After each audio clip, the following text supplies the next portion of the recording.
इस संभावना से इनकार नहीं किया जा सकता था कि उसकी गैर मौजूदगी में शैलजा उस खबर को सुन चुकी हो, और अगर वास्तव में ऐसा था तो वो ज़रूर मन ही मन उस पर हंस रही होगी। विक्रम ने स्वयं को एक अजीब से चक्रव्यूह में फंसा सा महसूस किया।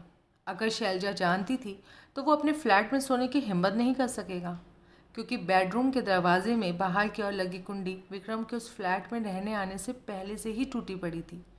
ठीक कराने के बारे में उसे कभी ख्याल तक नहीं आया, इसलिए दरवाजे को बाहर से लॉक वो नहीं कर सकता था।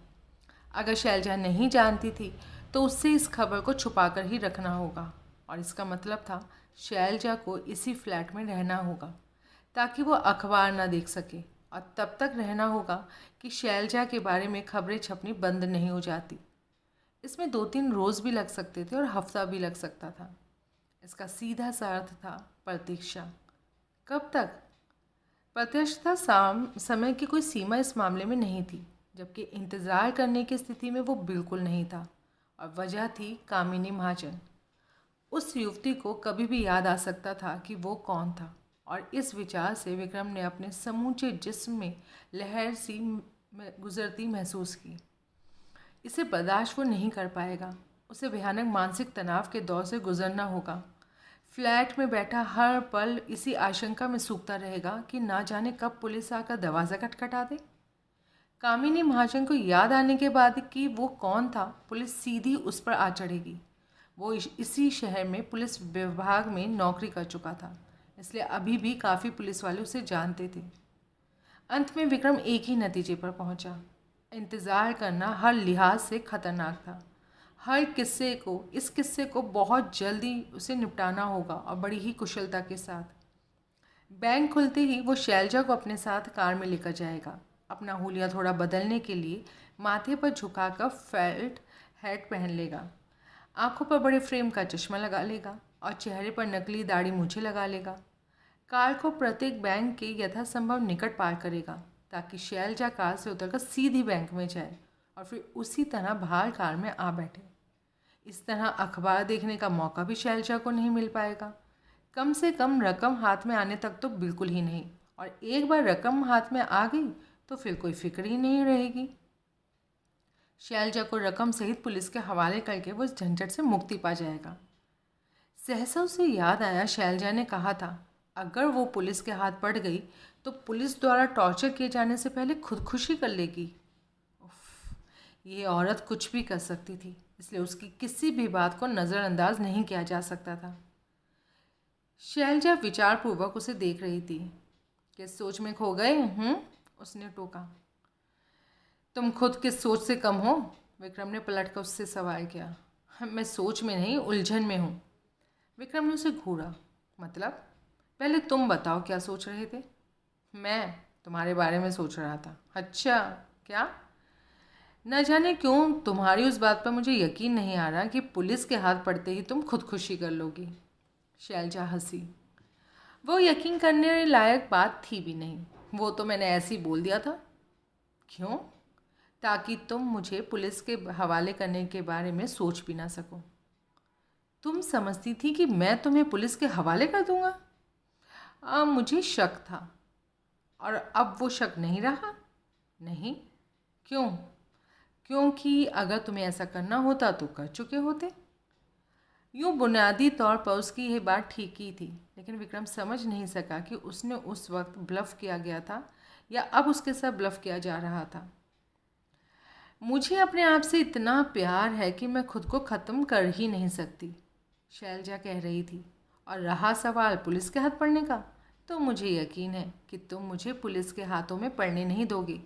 जिस तरह अभी तक बचाया है आगे भी बचाते रहोगे।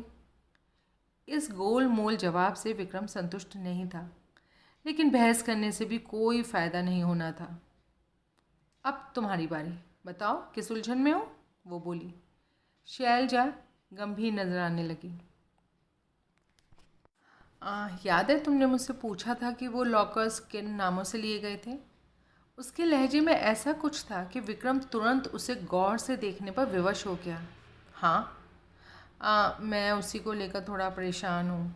क्यों? दरअसल वो सब मैंने नोट करके छोड़ा था, और अब जितना मैंने इस बारे में सोचा है उतना ही इसमें ज़्यादा उलझ कर रह गई हूँ। लेकिन उलझन है क्या? नाम तो तुमने बता ही दिए थे। वो नाम ही सुनो, विक्रम ने उसकी बात काट कर पूछा। कहीं तुम ये कहने की कोशिश तो नहीं कर रही हो कि अब उन नामों को भूल गई हो? शैलजा ने सर हिलाकर इनकार कर दिया। नहीं, वो नाम तो मुझे अभी भी याद है। फिर मुसीबत क्या है? जैसा कि तुम जानते हो, वो रकम 3 अलग अलग बैंक के लॉकर्स में है और मैंने वहाँ अलग अलग नाम ही इस्तेमाल किए हैं। लेकिन मुझे याद नहीं आ पा रहा कि किस बैंक में किस नाम से लॉकर लिया गया था। विक्रम को लगा कि उस चालाक औरत ने उसके इरादा भांप लिया था और वो किसी गावदी की भांति शैलजा का मुंह ताकना शुरू हो गया। शैलजा किसी नए फेर में थी, ये तो विक्रम समझ गया, लेकिन किस फेर में थी ये समझने का कोई साधन उसके पास नहीं था। क्या शैलजा सुबह उसकी गैर मौजूदगी के दौरान रेडियो पर वाकई वो समाचार सुन चुकी थी और इस तरह उस पर मानसिक दबाव डालकर उसकी हिम्मत इस कदर पस्त कर देना चाहती थी कि वो सब कुछ छोड़कर भाग जाए? लेकिन क्यों? चाबी उसके पास थी। अगर वो फरार हो गया तो शैलजा कभी उस रकम को हासिल नहीं कर पाएगी। इसका मतलब शैलजा के इस रवैये की ये वजह नहीं हो सकती थी। क्या इस तरह उसे टालती रहना चाहती थी ताकि वो मानसिक दबाव और इंतज़ार की बोरियत से खुद ही इस कदर टूट जाए कि रकम हासिल करने का ख्याल ही दिमाग से निकाल दे? लेकिन विक्रम को अपना ये विचार भी तर्कसंगत नहीं लगा। शैलजा जानती थी कि वो वहाँ पर ज़्यादा इंतज़ार करने का सीधा सा मतलब था पुलिस का वहाँ आ पहुँचना और विक्रम के साथ खुद उसका भी फंस कर रह जाना। बल्कि असलियत तो ये थी कि इंतज़ार करना शैलजा के लिए भी कहीं ज़्यादा खतरनाक साबित होना था। उसका मुकम्मल तौर पर पुलिंदा बंद जाना था, क्योंकि वो पुलिस को जीवित मिलनी थी और इस बात से इनकार भी नहीं कर सकती थी कि वो शैलजा जौहरी नहीं थी। उस सूरत में 2 हत्याओं का आरोप उस पर लगना था, जय नारायण जौहरी और निशा सिंह की हत्याओं का, और शैलजा जैसी औरत ऐसा रिस्क हरगिज़ नहीं ले सकती थी। विक्रम ने दूसरे पहलू पर सोचा। अगर शैलजा को उस समाचार विशेष की जानकारी नहीं थी तो भी वो अपने सर्द और बेपरवाह व्यवहार से तब तक ब्लफ करना चाहती थी जब तक सारी सरगर्मी ख़त्म नहीं हो जाती, या वो इस तरह आशंका, तनाव और सस्पेंस का माहौल बनाकर इंतज़ार के दौरान उसे इस कदर डरा देना चाहती थी कि वो सड़क पर जाने की हिम्मत न कर सके जहाँ पुलिस उसे तलाश कर रही थी। यानी उसे उम्मीद थी कि विक्रम जल्दी ही टूट जाएगा और उसे चाबियां सौंपकर कहेगा कि जाकर लॉकर से रकम निकाल लो, और खुद किसी काठ के उल्लू की तरह रकम सहित उसके वापस लौटने की उम्मीद में यहीं उसका इंतज़ार करेगा। या फिर शैलजा उसके साथ हुए समझौते को तोड़कर नए सिरे से करना चाहती थी, इसलिए उसे इस तरह झटका दे रही थी। उस पर दबाव डालकर इस दफ़ा शायद वो अपनी शर्तों के मुताबिक समझौता कराना चाहती थी। विक्रम ने काफ़ी सोचा मगर वो किसी नतीजे पर नहीं पहुंच सका। अलबत्ता ये बिल्कुल तय था कि नामों को लेकर कोई उलझन शैलजा के सामने नहीं थी, क्योंकि उस जैसी तेज़ दिमाग औरत ऐसे अहम मसले में किसी उलझन का शिकार हो ही नहीं सकती थी। उसे अच्छी तरह याद था कि किस बैंक में उसने किस नाम से लॉकर लिया हुआ था। वो जानबूझकर भूल गई होने का नाटक कर रही थी। तुम किस चक्कर में हो? विक्रम ने सीधा सवाल किया। शैलजा तनिक चौंकी। क्या मतलब? मतलब तुम अच्छी तरह जानती हो, विक्रम कड़े स्वरों में बोला। तुम भूल गई लगता हो कि मैंने क्या कहा था, इसलिए दोहराई देता हूँ। मैंने कहा था अगर उस रकम के मामले में तुमने कोई चालाकी की तो मैं तुम्हारी वो गत बनाऊंगा कि मरते दम तक याद रखोगी। मैं भूली नहीं हूँ, मुझे याद है तुमने ऐसा कुछ कहा था। तो फिर नाटक क्यों कर रही हो? तुम इसे नाटक समझ रहे हो? शैलजा ने सर्द लहजे में पूछा। तो और क्या है ये असलियत है। मैं वाकई भूल गई हूँ और याद करने की कोशिश कर रही हूँ। जब मुझे इस बात का ध्यान आया है तभी से मैं बराबर अपने दिमाग पर जोर डाल रही हूँ, और इसे याद करने के लिए तुम्हें कब तक अपने दिमाग पर जोर डालना पड़ेगा ये मैं नहीं जानती। मैं इसका तरीका बता सकता हूँ। जानना चाहती हो? हाँ बताओ। 2 बड़े ही आसान तरीके हैं। पहला थोड़ा तकलीफ दे ज़रूर है, लेकिन है अचूक। विक्रम उसे घूरता हुआ हिंसक स्वर में बोला। मैं तुम्हारे गले को अपने हाथों में लेकर तब तक दबाऊंगा जब तक कि तुम्हारा दम घुटने ना लग जाए और तुम्हें मौत सामने नज़र ना आने लगे। फिर जब तुम्हारा दोबारा सांस चलेगा या तुम दोबारा सांस लोगी तो तुम्हें याद आ जाएगा, क्योंकि तब तुम्हारे दिमाग में ताज़ा ऑक्सीजन पहुंचेगी। इसे साइंटिफिक तरीके को ब्लू मेथड कहा जाता है। शैलजा खामोशी से उसे घूरती रही।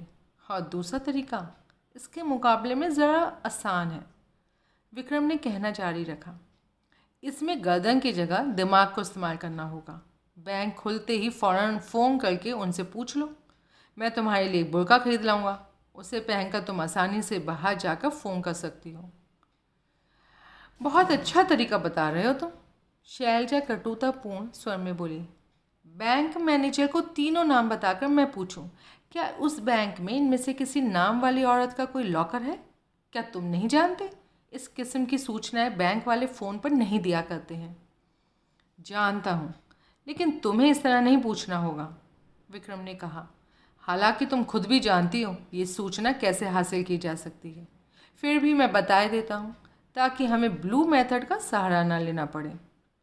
केनरा बैंक की लिंक रोड ब्रांच को फ़ोन करके कहना है, तुम अनीता खूब चंदानी बोल रही हो। तुम्हें याद नहीं है कि इस साल अपने लॉकर का किराया तुमने जमा करा दिया है या नहीं, इसलिए मेहरबानी करके रिकॉर्ड देखकर बता दिया जाए। जवाब में वो या तो ये कहा जाएगा कि किराया जा चुका है, या फिर ये कि इस नाम की किसी औरत ने उस ब्रांच में लॉकर ही नहीं लिया है। पहली सूरत में तुमने धन्यवाद देकर रिसीवर को रख देना है, और दूसरी सूरत में तुमने सॉरी बोलते हुए कहना है कि तुम भूल गई थी, तुम्हारे पति ने लॉकर शायद दूसरी ब्रांच में लिया होगा। फिर तुमने सिंडिकेट बैंक की ब्रांच में फ़ोन करके यही बात दोहरानी है। समझ गए? हाँ, वो शांत स्वर में बोली। और अगर मिसेज खूब चंदानी की किस्मत के साथ दिया तो पता लग ही जाएगा कि उसका लॉकर उसी ब्रांच में है।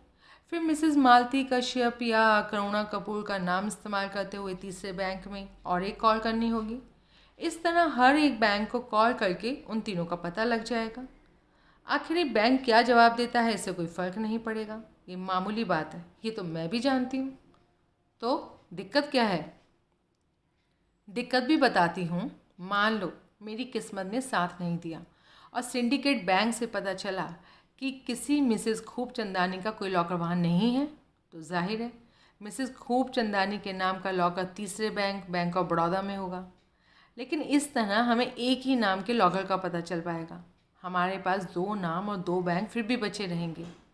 इसका मतलब है कि उन दोनों बैंक्स में हमें फिर से उनमें से किसी एक नाम से इंक्वायरी करनी होगी। इस तरह हमारी वो समस्या तो हल हो ही जाएगी, लेकिन उन बैंक्स में दोबारा की गई कॉल हमें बहुत भारी पड़ेगी। विक्रम ने असमंजसता पूर्वक उसे देखा। कैसे? मत भूलो, वो लॉकर्स फर्जी नामों से किराए पर लिए गए थे। अपनी शिनाख्त का कोई सबूत मेरे पास नहीं है। मेरा हुलिया भी बदल चुका है। अब कानूनन मैं ऐसी फरार मुजरिम हूँ जिसके फ़ोटो अखबार के फ्रंट पेज पर छपते रहते हैं। मेरे दोबारा फ़ोन करने से उन्हें पहले ही मुझ पर शक हो चुका होगा। फिर मेरे वहाँ पहुँचने पर अगर किसी ने भी गौर से मुझे देख लिया तो मैं बैंक से बाहर नहीं आ सकूँगी। पुलिस को बुलाकर मुझे उन लोगों के द्वारा पुलिस के हवाले कर दिया जाएगा। वो तनिक रुक कर बोली, नहीं, ऐसी बेवकूफ़ी मैं नहीं करूँगी। अपने इस तरीक़ों को अपने पास ही रखो, मैं खुदकुशी नहीं करना चाहती। उसका तर्क बिल्कुल सही था। मन ही मन कुढ़ते विक्रम ने सोचा, इस औरत के पास हर एक सवाल का माकूल जवाब रहता है। उसके इस तर्क को चाहकर भी वो नहीं काट सकता था, क्योंकि शैलजा अगर उसने रेडियो पर समाचार सुन लिया था, जानती थी वो उसे नहीं बताएगी कि पुलिस अब भी उसे तलाश नहीं कर रही थी। लेकिन विक्रम हार मानने वाला नहीं था। ठीक है, वो बोला, फिर भी कोशिश कर देखने में कोई हर्ज नहीं है। ये भी तो हो सकता है कि पहली दो कॉल करने से ही तुम्हें पता चल जाए कि मिसेस खूबचंदानी का लॉकर किस बैंक में है। सॉरी, मैं रिस्क नहीं लूँगी। तो फिर साफ साफ क्यों नहीं कहती तुम मुझे रकम नहीं देना चाहती?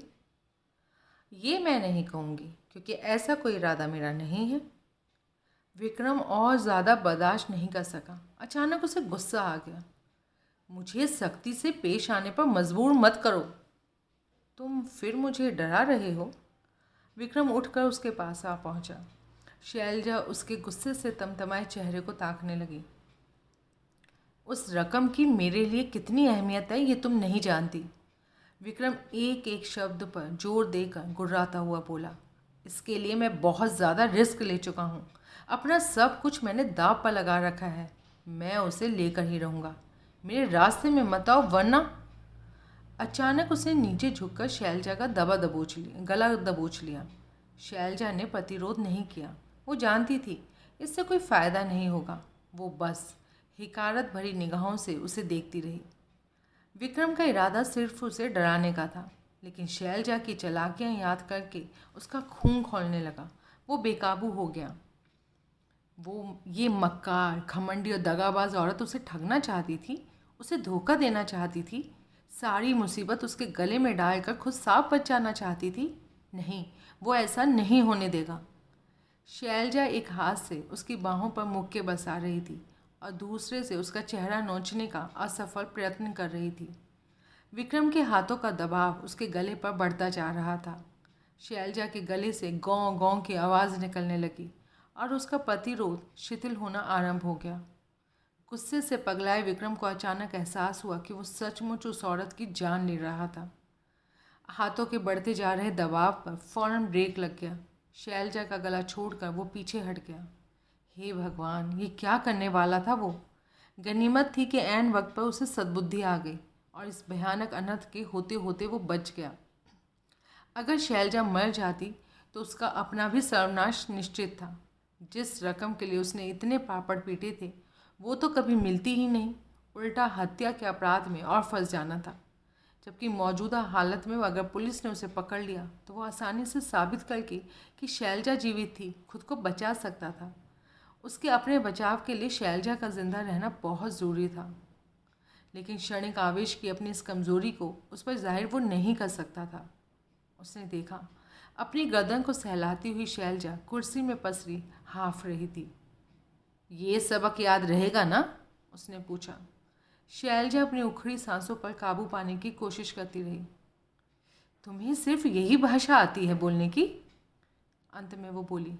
मुझे तो और भी बहुत कुछ आता है, लेकिन तुम सिर्फ इसी भाषा को समझती हो।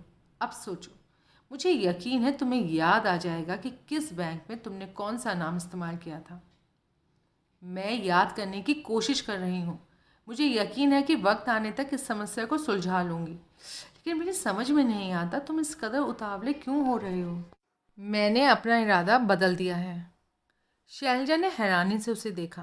क्या मतलब? मैं ज़्यादा वक्त बर्बाद नहीं करना चाहता, लेकिन अभी तो दूसरा ही दिन है। जानता हूँ। तुमने तो कहा था मुझे कम से कम 1 महीना छुप कर रहना होगा। फिर इतनी जल्दबाजी क्यों कर रहे हो?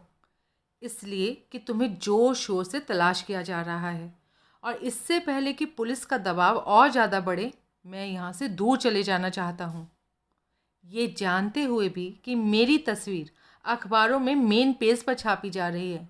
तुम मुझे सड़कों पर भेजना चाहते हो? हाँ, हमें ये रिस्क लेना ही पड़ेगा, क्योंकि इस तरह यहाँ छुपे रहने में ज़्यादा खतरा है। तुम्हें याद है मिस्टर खन्ना? शैलजा शांत स्वर में बोली। हमारे समझौते की शर्तों के मुताबिक तुमने 10-11 दिन मुझे यहीं छुपा कर रखना था। वो सब मुझे याद है, लेकिन तब मुझे ये मालूम नहीं था कि हालात इस कदर ख़राब हो जाएंगे। ये तो तुम तब भी जानते थे पुलिस मुझे तलाश कर रही है। फिर और कौन सी नई खराबी पैदा हो गई? विक्रम बेचैनी से पहलू बदल रहा था। वो कैसे बताता पुलिस अब शैलजा को नहीं बल्कि उसे तलाश कर रही थी। उसे लगा कि ये फरेबी औरत जानबूझकर उसे पागल कर देने की कोशिश कर रही थी। अचानक ही उसे कामिनी महाजन के शब्द याद आ गए। तुम्हें वो रकम कभी नहीं मिल पाएगी। तुम नहीं जानते तुम्हारा पाला किससे पड़ रहा है। ये किस्सा ख़त्म होने से पहले तुम दोनों में से कोई एक दूसरे की जान ले लेगा। विक्रम को घुटन सी महसूस होने लगी। उसे लगा अगर वो यही रहा तो सचमुच आपे से बाहर होकर उसकी जान ले लेगा। तो क्या करे? बाहर चला जाए, जहाँ हुलिये के आधार पर पुलिस उसे ढूंढ रही थी। वैसे फ्लैट में रहने में भी उतना ही खतरा था जितना कि बाहर जाने में था। कामिनी महाजन को कभी भी याद आ सकता था कि वो कौन था। फिर पुलिस ने सीधा उसकी छाती पर चढ़कर आ जाना था। इसलिए वो फ्लैट में रहे या फ्लैट से बाहर, इससे कोई फ़र्क फ़िलहाल उसे नहीं पड़ना था। उसे निराश मन से सोचा, 60 लाख की रकम जिस पर सूजी की ज़िंदगी निर्भर थी, उसकी पहुंच से अभी भी उतना ही दूर थी जितना कि इस सिलसिले की शुरुआत में थी। क्या वो रकम वाकई उसे नहीं मिल पाएगी? अगर तुम्हें एतराज़ ना हो तो मैं कुछ देर आराम करना चाहती हूँ, शैलजा बोली। रात में ठीक से मैं सो नहीं पाई थी। विक्रम कुछ नहीं बोला। शैलजा उठकर बेडरूम में चली गई और दरवाज़ा अंदर से लॉक कर लिया। विक्रम सोफे में धंसा कॉफ़ी की चुस्कियाँ ले रहा था। शैलजा को सीधी राह पर लाने की कोई सही तरकीब उसे नहीं सूझ रही थी।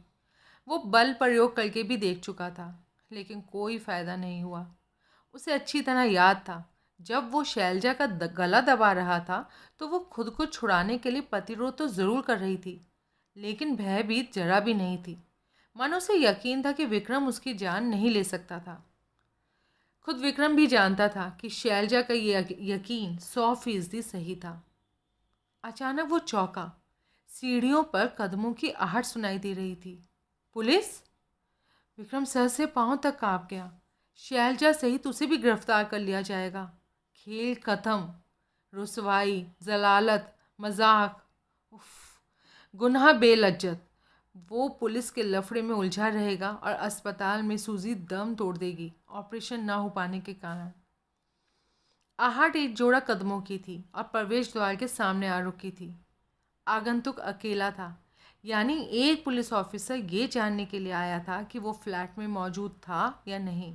बाकी लोग सीढ़ियों पर या नीचे खड़े उसके सिग्नल का इंतज़ार कर रहे थे। तभी डोरबेल की आवाज़ फ्लैट में गूंज गई। विक्रम एकदम उछलकर खड़ा हो गया। उसे पसीने छूट रहे थे। उसकी स्थिति चूहेदानी में फंसे उस चूहे जैसी थी जिसे झपट कर पकड़ने के लिए आतुर बाहर खड़ी गुर्राती बिल्ली नजर आ रही थी। डोर बेल की आवाज़ फिर से गूंजी, लेकिन विक्रम बुत बना खड़ा रहा, मानो समूचा जिस्म को लकवा मार गया था। वो जानता था आगंतुक पुलिस अफसर इस तरह टलने वाला नहीं था। वो अपने साथियों को ऊपर ज़रूर बुलाएगा और दरवाज़ा न खोले जाने की सूरत में वे लोग उसे तोड़ डालेंगे, बशर्ते कि उसे ज़रा भी शक हो गया कि भी दरवाज़ा अंदर से लॉक्ड था। गनीमत सिर्फ इतनी थी कि दरवाजे में इंटरनल डबल लॉक लगा था, जिसे बाहर से देखकर वो समझ पाना असंभव था कि उसे बाहर से बंद किया गया था या अंदर से। मन ही मन भगवान को याद करते विक्रम ने असहाय भाव से बेडरूम की ओर देखा। खुले दरवाजे में खड़ी शैलजा गौर से उसी की ओर देख रही थी। उसका चेहरा इस वक्त भी भावहीन था, आंखें तनिक सुकड़ गई थी। डोर बेल की चीख पुनः सुनाई दी। विक्रम की टांगें कांप रही थी। निराशा के भयानक दौर से गुजरता वो जानता था, इससे पहले कि पुलिस दरवाज़ा तोड़े उसे खोल देने में ही समझदारी थी। वो यूं आगे बढ़ा मानो दरवाज़ा खोलने नहीं बल्कि फांसी के फंदे पर लटकने के लिए जा रहा था।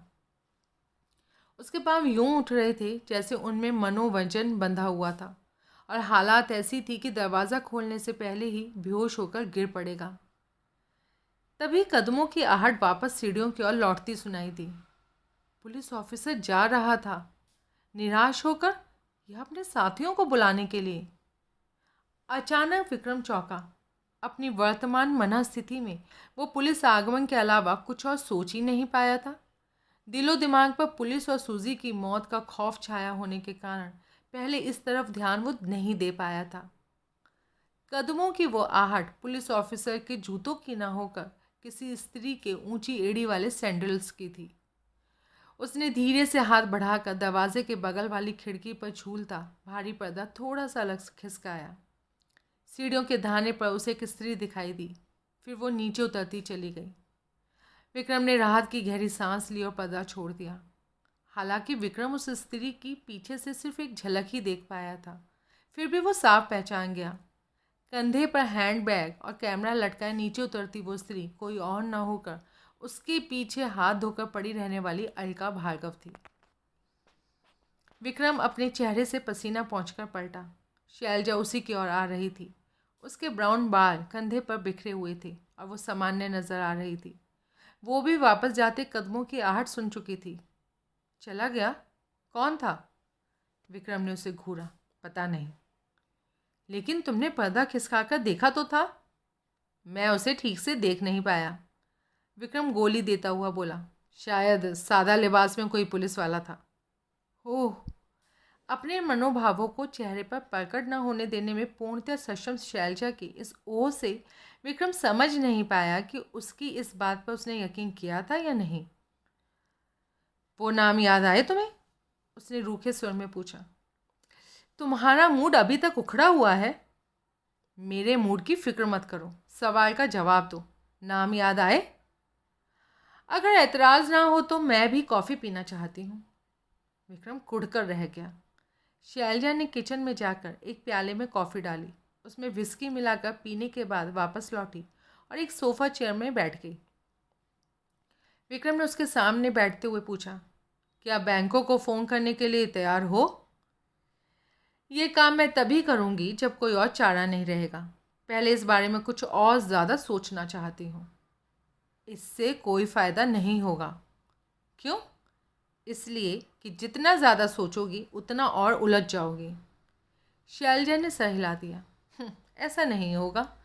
जब मैंने बैंकों के नाम सहित अपने फर्जी नाम नोट किए थे तो मुझे याद है कि फर्जी नाम अंग्रेजी वर्णमाला के क्रमानुसार थे। अनीता, करुणा और मालती। और अब मैं याद करने की कोशिश कर रही हूँ कि क्या इनके सामने बैंकों के नाम उसी क्रम में नोट किए गए थे जैसे कि मैं उनमें गई थी। मैं यकीनी तौर पर तो नहीं जानती, लेकिन लगता है लिस्ट इसी ढंग से बनाई गई थी। लिस्ट कहाँ है? वो मैंने अपनी एक डायरी में बनाई थी और जल्दबाजी में डायरी घर में ही रह गई। मैं उसे साथ लाना भूल गई। तुम भूल गई? शैलजा मुस्कुराई। क्यों? क्या मुझसे भूल नहीं हो सकती? नहीं, भूल किसी से भी हो सकती है, यहाँ तक कि तुम जैसा शातिर आदमी भी अखबार लाना भूल गया था। फिर वही बात सामने आ गई। वो सब कुछ जानती थी, हाँ, और इस तरह उसका मखौल उड़ा रही थी। विक्रम थोड़ा आगे झुक गया। मुझे टालने की कोशिश मत करो, तुम्हें और ज़्यादा बर्दाश्त मैं नहीं कर सकता। क्या तुम इस तरह उस रकम को अकेले ही हजम करने की कोशिश कर रही हो? शैलजा ने हैरानी से उसे देखा। मैं ऐसा क्यों करूँगी? ये तो तुम ही बेहतर जानती होंगी। तुम गलत समझ रहे हो। हमारे बीच जो सौदा हुआ है, अगर तुम उस पर अमल करोगे तो मैं भी पीछे नहीं हटूँगी। मतलब की बात करो, मुझे टालो मत। मैं टाल नहीं रही। मुझे यकीन है कि महीना ख़त्म होने से पहले ही तरतीबवार नाम याद आ ही जाएंगे। विक्रम को पुनः ताव आने लगा। कड़ी निगाहों से उसे घूरते उसके जी में आया कि इसका मुंह तोड़ दे। तभी उसे एक बार फिर कामिनी महाजन के शब्द याद आ गए। इस किस्से के ख़त्म होने से पहले ही तुम में से एक दूसरे में की कोई ना कोई जान ले लेगा। और वो जब्त करके रह गया। बाय द वे, शैलजा शांत स्वर में बोली, मेरा ख्याल था कि तुम रेडियो को ठीक कराने के लिए ले जाने वाले थे। विक्रम रेडियो उठाकर बाहर निकल गया। उसे लगा कि वो कोई ऐसा बुरा सपना देख रहा था जिससे उसे हजारों लोगों के सामने स्टेज पर नंगा धकेल दिया गया था। सड़क पर पहुंचने के बाद पुलिस द्वारा तलाश किए जाने का एहसास और भी बुरी तरह उस पर हावी होने लगा। कार में सवार होने पर उसने अपेक्षाकृत राहत महसूस की। वो बिना किसी भाव के निरुद्देश्य कार ड्राइव करता रहा। उस रोज़ शुक्रवार था। जिस इलाके में वो तीनों बैंक थे वो सोमवार को बंद रहता था। उस दिन बैंकों की भी छुट्टी होती थी। शनिवार और इतवार को बैंक्स में पब्लिक डीलिंग 12 बजे तक ही होती थी। इस तरह अगर इतवार तक रकम हाथ नहीं आई तो मंगलवार का इंतज़ार करना होगा। सहसा उसकी निगाह सायंकालीन समाचार पत्र बेचने वाले एक हॉकर पर पड़ी। अखबार खरीद कर वो बीच की ओर कार ड्राइव करने लगा। बीच पर एक सुनसान स्थान पर कार रोककर उसने कुछ इस ढंग से अखबार खोला मानो वो अखबार ना होकर कोई बम था जो जरा सी भी असावधानी से फट सकता था। उसने मुख पृष्ठ पर नज़रें दौड़ाईं। वहाँ कोई तस्वीर नहीं छपी थी। इसका मतलब था कि कामिनी महाजन को अभी उसकी असलियत याद नहीं आई थी।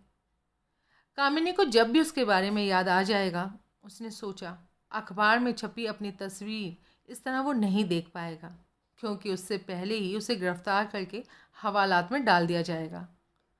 उसने हेडलाइंस पढ़ी, रहस्यमय हत्यारे की तलाश जारी। शेष समाचार में कुछ नया नहीं था। पुलिस के पास जो एविडेंस था और कामिनी महाजन ने जो कुछ बताया था, उसके आधार पर एक तर्कपूर्ण कहानी बनाई गई थी। संक्षेप में कहानी का आशय था, मिसेज जौहरी और उसका अज्ञात साथी गबन की रकम लेने के लिए वापस हवेली में लौटे थे। रकम हाथ में आते ही अज्ञात साथी ने मिसेज जौहरी की हत्या कर दी और अपने सरपराध को छिपाने के लिए हवेली में आग लगाकर भाग गया। कहानी के हिसाब से केस एयर टाइट था। प्राप्त तथ्यों के आधार पर पुलिस इसके अलावा कोई और नतीजा निकाल भी नहीं सकती थी। विक्रम ने चारों ओर निगाहें दौड़ाईं। आसपास कोई नहीं था। रेडियो सहित कार से उतरकर वो रेत के टीलों और झाड़ियों की ओर बढ़ गया। उसने रेडियो झाड़ियों में फेंक दिया। अरे ये क्या किया? पीछे से एक आवाज़ उभरी। रेडियो क्यों फेंक दिया? विक्रम फौरन पलट गया। 12-14 साल का एक लड़का हाथ में एयरगन लिए एक टीले के पास खड़ा था। विक्रम चाह कर भी कुछ नहीं बोल सका। लड़का झाड़ियों में घुसकर रेडियो उठा लाया। किसी गावदी की भांति लड़के को ताकता विक्रम मन ही मन कुढ़ रहा था, ये कमबख्त कहाँ से आ टपका। तभी एक और लड़का दूसरे टीले के पीछे से निकला। उसके पास भी एयरगन थी। पीटर, पहले लड़के ने अपने साथी को संबोधित किया, ये देखो रेडियो इन साहब ने अभी अभी फेंका है, हम इसको ले सकते हैं? फिर विक्रम से उन्होंने पूछा। विक्रम का दिमाग क्रिया शून्य सा था और गला खुश्क हो गया था। इस सिलसिले में पेचीदगी और खतरे के अलावा और कुछ नहीं रह गया था। कोई फ़ायदा नहीं होगा, वो कठिन स्वर में बोला, बेकार है। दोनों लड़कों ने एक दूसरे की ओर देखा, फिर रेडियो को घुमा फिरा कर देखा। उनके चेहरे पर उत्पन्न भावों से साफ था कि उन्हें विक्रम की बात पर कोई यकीन नहीं था। आपने इसे ठीक क्यों नहीं कराया? एक लड़के ने पूछा। बताया तो, बेकार है। अचानक विक्रम को एहसास हुआ कि गुस्से में वो इतनी जोर से चीखा था कि बेचारे दोनों लड़के हैरानी से उसे ताकने लगे थे। वो पलटकर अपनी कार की ओर दौड़ गया। एकाएक वो स्वयं को बेहद असुरक्षित महसूस करने लगा था। सावधानीपूर्वक ड्राइव करता हुआ वो वापस लौट पड़ा। कार पार्क करके फ्लैट में दाखिल होते ही उसे लगा कि वो एक ऐसे जाल में फंस गया है जो लगातार उसके इर्द गिर्द कसता जा रहा था। फ्लैट में भी उसे सुरक्षा का कोई अनुभव नहीं हुआ, क्योंकि शैलजा वहाँ मौजूद थी। वो या तो जानबूझकर उसे पागल कर देना चाहती थी या फिर उसकी जान लेने के चक्कर में थी। शेष सारा दिन भी बड़ी सुस्त रफ्तार में गुजरा। सोफ़ा चेयर में पसरे विक्रम को रह रहकर एक ही आशंका घेरती जा रही थी, पुलिस किसी भी क्षण वहाँ पहुँच सकती थी।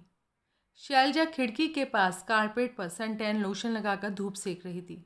उसने अपनी मैक्सी की आस्तीनें ऊपर तक मोड़ी हुई थी और मैक्सी का निचला हिस्सा घुटनों से ऊपर तक उलटकर जांघों पर कस लिया था।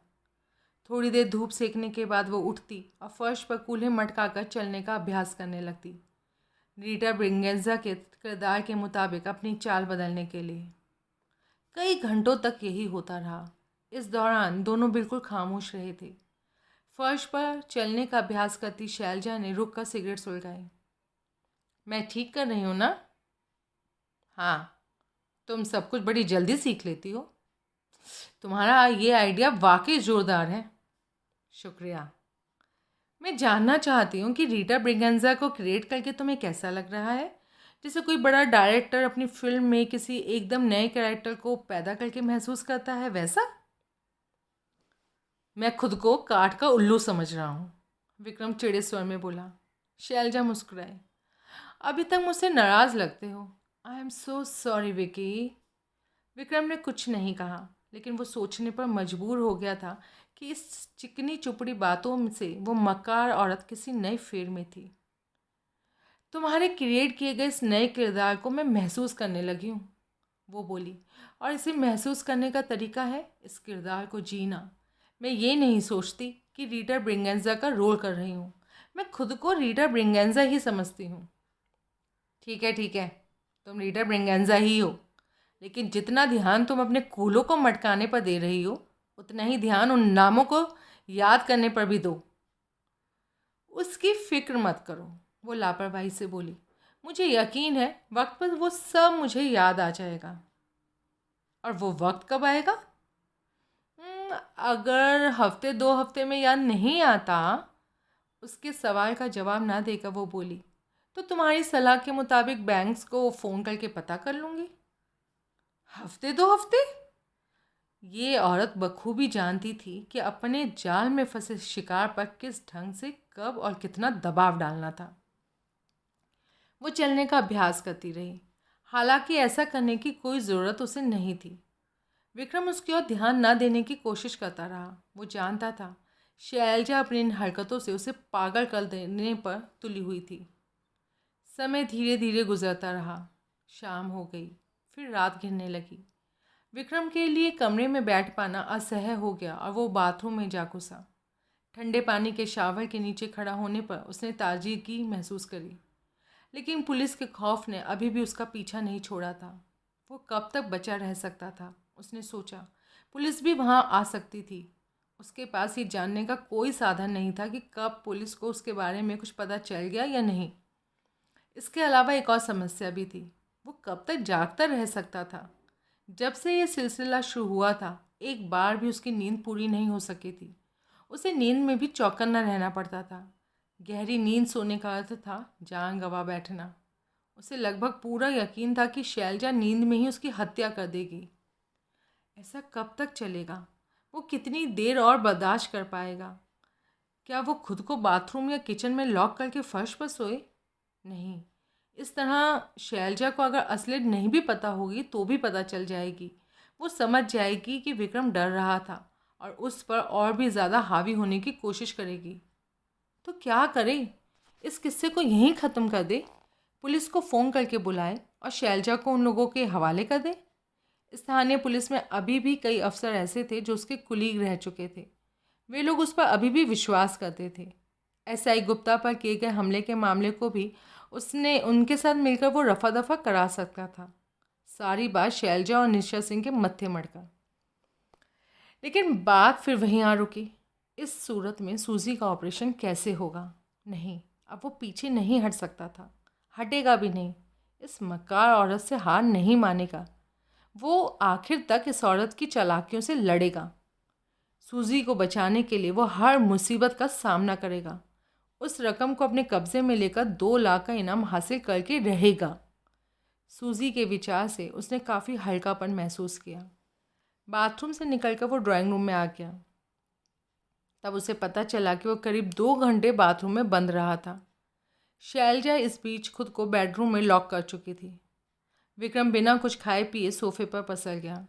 खाने के बाद गहरी नींद आना लाजमी था और गहरी नींद के सुख के चक्कर में जान गंवाने का रिस्क लेने से खाली पेट होने के कारण करवटें बदलते हुए चौकन्ना रहकर रात गुजार देना कहीं ज़्यादा बेहतर था।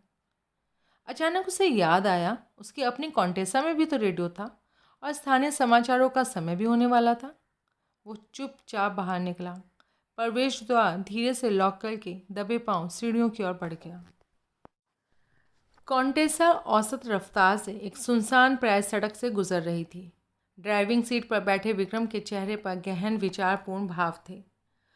वो समाचार सुन चुका था जिनमें बताया गया था कि राकेश महाजन की कार रेलवे स्टेशन से बरामद कर ली गई थी और रहस्यमय हत्यारे को, जिसका सिर्फ हुलिया ही पुलिस को मालूम था, अब सलीमपुर में तलाश किया जा रहा था। इसका मतलब था कामिनी महाजन को अभी उसके बारे में कुछ याद नहीं आया था। ये खबर जितनी अच्छी थी उतनी बुरी खबर ये थी कि उसकी तलाश में पुलिस का घेरा छोटा होकर बड़े ही खतरनाक ढंग से सीमित हो गया था। यह अपने आप में चिंता का विषय तो था, लेकिन विक्रम विचलित नहीं हुआ। अलबत्ता ये सोचने पर ज़रूर मजबूर हो गया कि क्या वो अभी भी शैलजा का पता बताकर अपने मकसद में कामयाब हो सकता था। हालांकि शैलजा ने जाहिर नहीं किया था, लेकिन विक्रम जानता था ये हालात उस औरत पर भी उतने ही भारी गुजर रहे थे।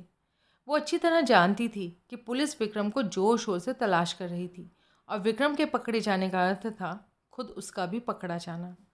इसके बावजूद वो किस फेर में थी ये तो वही जानती थी, लेकिन ये सही था कि कोई भी व्यक्ति इस किस्म के तनाव और दबाव को हमेशा बर्दाश्त करता नहीं रह सकता था। इसलिए देर सवेर उस औरत ने भी टूट जाना था। लेकिन विक्रम के पास ज़्यादा वक्त नहीं था। उसके टूटने का इंतज़ार वो नहीं कर सकता था। काफ़ी सोच विचार के बाद विक्रम ने तय किया कि ना तो उस औरत को ऐसा कोई मौका देगा कि वो उसकी जान ले सके, और ना ही खुद को इस कदर आपे से बाहर होने देगा कि खुद उसकी जान लेने पर उतर आए। अगर वो इसमें कामयाब हो गया तो उससे कबूलवा लेगा कि उसे तरतीबवार वो नाम याद आ गए थे। आखिरकार पुलिस की चिता खुद उसे भी आखिरकार पुलिस की चिंता उस खुद उसे भी तो थी। वो खुद भी तो इस जंजाल से जल्दी ही निकल जाना चाहती थी, लेकिन उसे निकलने वह नहीं देगा। विक्रम वापस फ्लैट में लौट आया। बेडरूम का दरवाज़ा बंद था, लेकिन अंदर से धीमी आवाज़ आ रही थी। विक्रम ने कान लगाकर सुना। शैलजा खुद को रीटा ब्रिगेंजा में तब्दील करने के लिए हिंदी फिल्मों में दिखाई जाने वाली सड़क छाप बम्बईया छोकरी की भांति बोलने का अभ्यास कर रही थी। विक्रम सोफे पर आ बैठा। विक्रम को पता ही नहीं चला कि कब उसे नींद आ गई और वो कितनी देर सोता रहा था। उसे सिर्फ इतना याद था कि आशंकित सा सोफे पर बैठा वो सीढ़ियों की ओर से आहट लेने की कोशिश कर रहा था, लेकिन बेडरूम से आती शैलजा की धीमी आवाज़ के अलावा अन्य कोई आवाज़ सुनाई नहीं दे रही थी। फिर तो आवाज़ भी सुनाई देना बंद हो गई थी और उसे आलस्य घेरने लगा था और वो सोफे पर लेट गया था, और फिर ना जाने कब उसे नींद आ गई थी। सहसा किसी अज्ञात प्रेरणावश वो जाग गया था। उसकी आंखें नींद से बोझिल थी, मगर दिमाग पूर्णतः सक्रिय था। उसे लगा कि उसने हल्की सी कोई आहट सुनी थी। कमरे में रोशनी थी। उसे याद आया कि उसने जानबूझकर लाइट ऑफ नहीं की थी। उसने बहुत ही धीरे से सर उठाकर अधखुली आंखों से देखा। अपने उस स्थिति में उसका चेहरा बेडरूम की ओर था। दरवाज़ा खुला था। शैलजा दबे पांव सोफे की ओर बढ़ रही थी, उस पर निगाहें जमाए। वो सिर्फ अपनी मैक्सी पहने थी। उसके दाएं हाथ में वही लंबी नुकीली कैंची थी जिसे विक्रम उसके बाल काटने के लिए खरीद कर लाया था। एक और कदम बढ़ाते ही शैलजा अचानक ठिठक कर रुक गई। वो देख चुकी थी कि पीठ के बल पड़ा विक्रम अब अपलक उसे ही देख रहा था। वो मुस्कुराई। "ओह सॉरी, लगता है मैंने तुम्हें जगा दिया।" विक्रम ना तो कुछ बोल सका और ना ही उसके शरीर में कोई हरकत हुई। उसकी नज़रें शैलजा के हाथ में थमी कैंची पर जमी थी। शैलजा समझ चुकी थी कि विक्रम उसके खौफनाक इरादे को भांप चुका था, इसलिए वो विचलित नहीं हुई। मुझे नींद नहीं आ रही थी, वो इस ढंग से बोली मानो असलियत बयान कर रही थी। फिर अपने बालों को सहलाया, इसलिए बालों को दुरुस्त करने लगी और अब ड्रिंक लेने किचन में आ रही थी। विक्रम उठकर बैठ गया। अब भी वो कुछ नहीं बोला, बस शैलजा के हाथों में थमे कैंची को देखे जा रहा था। शैलजा पूर्णतः सामान्य नजर आ रही थी। वो आगे आई और सोफे के सामने कारपेट पर बैठकर एक सोफ़ा चेयर के से पीठ सटा ली। "मुझे अफसोस है कि मैंने अपनी बेवकूफ़ी से तुम्हें जगा दिया," वो मधुर स्वर में बोली। "लेकिन अब जाग ही गए हो तो थोड़ी गपशप कर ली जाए। विक्रम ने जवाब नहीं दिया। वो सोच रहा था। आखिरकार उसकी आशंका सही साबित हो ही गई। अगर वो अचानक नहीं जाग जाता तो इस खतरनाक औरत ने तेज़ धार वाली नौकीली कैंची घोंप कर उसे मार ही डालना था। शैलजा ने मेज़ से पैकेट उठाकर एक सिगरेट सुलगा ली। उसने कैंची खोलकर उसके एक फलक की धार पर यूं उंगली फिराई मानो कोई बच्चा अपने किसी नए खिलौने को देखकर खुश हो रहा था। फिर उसने विक्रम को देखा और मुस्कुरा दी। "खामोश क्यों हो? तुम कुछ बोलते क्यों नहीं?" ये औरत सचमुच शैतान की खाला थी, विक्रम सोच रहा था। लगभग रंगे हाथों पकड़े जाने के बावजूद इतनी भोली और अनजान बनी हुई थी, मानो जैसे कुछ हुआ ही नहीं था। मुझे मुझे नींद आ रही है, वो फंसी सी आवाज़ में बोला। शैलजा हंसी। "नींद तो तुम्हारी उड़ चुकी है। तुम परेशान और सहमे नजर आ रहे हो। क्या बात है, बताओ?" विक्रम के दिमाग में गुस्से की जबरदस्त लहर दौड़ गई। उसकी जी में आया कि इस औरत के हाथ से कैंची छीनकर इसका गला दबा दे, लेकिन जब्त कर गया। मैं वाकई गपशप करने के मूड में नहीं हूँ। मुझे नींद आ रही है, तुम भी जाकर सो जाओ। शैलजा खड़ी हो गई। "ठीक है, मैं भी तुम्हें ज़्यादा परेशान नहीं करूँगी।" उसने बेडरूम में जाकर दरवाज़ा बंद कर दिया। विक्रम ने दीवार घड़ी पर निगाह डाली। 11:30 बजे थे। इस औरत की मौजूदगी में दोबारा यहाँ सोने का रिस्क वो नहीं ले सकता था, जबकि रात अभी आधी से ज़्यादा पड़ी हुई थी। और वो सुबह तक जागता नहीं रह सकता था। करीब आधा घंटा बाद वो चुपचाप बाहर निकला, प्रवेश द्वार लॉक करके नीचे पहुंचा और अपनी कार में सवार होकर बीच की ओर रवाना हो गया। बीच पर गहरा अंधेरा फैला हुआ था। एक टीले की आड़ में कार पार्क करके वो बाहर निकला और ठंडी रेत पे लेट गया। सब कुछ भुलाकर वो सोने की कोशिश करने लगा और जल्द ही नींद के आगोश में समा गया। अचानक विक्रम जाग गया। उसने गर्दन घुमाकर देखा। पास ही अंधेरे में एक मोटरसाइकिल रुक चुकी थी। वो समझ गया इसके इस तरह जाग जाने की वजह मोटरसाइकिल के इंजन की आवाज़ थी। हेडलाइट की रोशनी उसके सर के ऊपर से गुजरकर कॉन्टेसा की साइड और उसके खुले दरवाजे पर पड़ रही थी। विक्रम दम साधे पड़ा रहा। हेडलाइट की रोशनी उसी तरह उसके सर के ऊपर से गुजरती हुई अब ज़मीन पर आसपास पड़ रही थी। मोटरसाइकिल पर सवार आगंतुक देख चुका था कि कॉन्टेसा में कोई नहीं था। अचानक हेडलाइट ऑफ कर दी गई। चुपचाप पड़े विक्रम ने देखा आगंतुक नीचे उतरकर मोटरसाइकिल को स्टैंड पर लगा रहा था। सहसा विक्रम के समूचे जिस्म में तेज सर्द लहर गुजर गई। अंधेरे के बावजूद आगंतुक की वर्दी, कंधों पर लगे स्टार्स और रिवॉल्वर होल्स्टर का स्पष्ट आभास वो पा गया था। आगंतुक पुलिस अफसर था। उठकर भागने की स्थिति में न होने के कारण विक्रम उसी तरह पड़ा रहा। तभी टॉर्च की तेज़ रोशनी बाईं ओर उसके पैरों के पास पड़ी। वो उसी की ओर आ रहा था। वो लगभग उसके पास आ पहुंचा। टॉर्च की रोशनी एक बार कॉन्टेसा की साइड पर पड़ी, फिर सीधी विक्रम के चेहरे पर पड़ने लगी। विक्रम की आंखें चुंधिया गई। कौन हो तुम? अधिकारपूर्ण भारी स्वर उसे सुनाई दिया। और इस वक्त यहाँ क्या कर रहे हो? चोट लगी है तुम्हें या फिर नशे में हो? फिर सिसकारी सी लेकर बुरी तरह चौंकती आवाज़ में कहा गया, हो तुम? उसे रिवॉल्वर निकालने का मौका दिए बगैर विक्रम तेजी से उठा। अपने ऊपर झुके आगंतुक की वर्दी की कमीज़ का सामने वाला कॉलर पकड़कर उसे नीचे खींचा और अनुमान मात्र से उसके चेहरे पर घूसा चला दिया। इस सर्वथा अप्रत्याशित हमले से तनिक बौखला गया आगंतुक विक्रम के ऊपर आ गिरा। उसके हाथ से छूटकर टॉर्च रेत में जा गिरी। दोनों एक दूसरे से उलझे रेत में लुढ़कने लगे। विक्रम समझ चुका था कि वो पुलिस अफसर के मुकाबले से ज़्यादा तगड़ा था। उसने अपने नीचे दबे अफसर के चेहरे पर लगातार 2 वजनी घूंसे जमा दिए। अफसर एकदम ढीला पड़ गया। प्रतिरोध करते उसके हाथ विक्रम के शरीर से फिसल गए। वो निश्चल पड़ा गहरी सांसें ले रहा था। विक्रम ने पास ही पड़ी टॉर्च उठाकर उसके चेहरे पर रोशनी डाली। वो बेहोश पड़ा था। 23 वर्ष का वो अफसर एसआई था और विक्रम ने पहले कभी उसे नहीं देखा था। एसआई से अलग होकर उसने टॉर्च बुझाकर दूर फेंक दी। फिर मोटरसाइकिल के पास जाकर उसकी चाबियां भी निकालकर अंधेरे में उछाल दी और फिर अपनी कार लेकर वहां से भाग खड़ा हुआ। सुनसान प्राय सड़कों पर सावधानीपूर्वक वापस शहर की ओर कार दौड़ाता विक्रम बीच पर बेहोश पड़े एसआई के बारे में सोच रहा था। स्थानीय पुलिस विभाग के अधिकांश अफसर विक्रम से परिचित थे, लेकिन उस एसआई को उसने पहले कभी नहीं देखा था। इसलिए उसे पूरा यकीन था कि वो एसआई भी उसे भूतपूर्व एसआई विक्रम खन्ना के रूप में नहीं जानता होगा।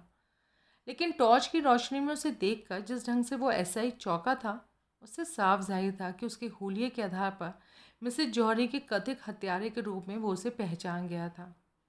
इसका सीधा सा मतलब था कि होश में आने के बाद जब एसआई अपने अफसरों को इस घटना के बारे में रिपोर्ट देगा तो पूरे जोर शोर से शहर भर में उसकी तलाश शुरू कर दी जाएगी। लेकिन अब इसकी कोई खास फिक्र विक्रम को नहीं थी। उसे लगभग पूरा यकीन था कि उसकी कॉन्टेसा का नंबर वो एसआई नहीं देख पाया था। इससे भी बड़ी बात थी कि जिस मानसिक दबाव और तनाव के दौर से वो गुजरता रहा था, एसआई से हुई मुठभेड़ के बाद एकाएक उससे मुक्ति